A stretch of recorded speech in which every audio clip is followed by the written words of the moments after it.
একদিন এক বাবা দেখলেন তার ছোট্ট ছেলেটি একা একা ফুঁপিয়ে ফুঁপিয়ে কাঁদছে।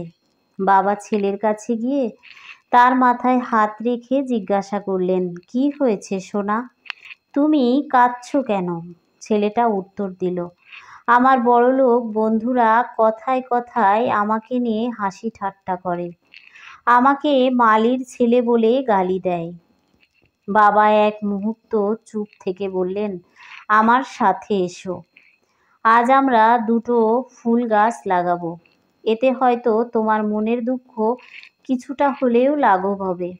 এরপর তিনি ছেলের হাতে ধরে বাগানে নিয়ে গেলেন।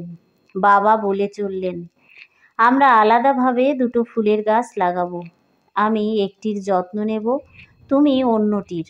গাছের গোড়ায় আমি পুকুরের নোংরা পানি দেব, আর তুমি দেবে টিউবওয়েলের পরিষ্কার পানি।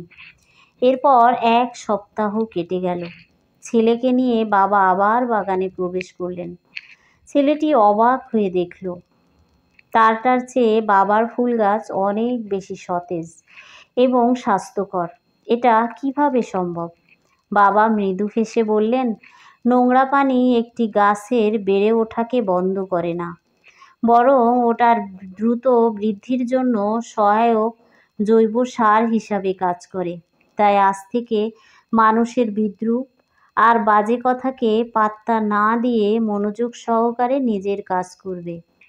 তাহলে আমরা দারিদ্র ও পুকুরের ওই নোংরা পানির মতোই তোমার জীবন গঠনে সাহায্য করবে।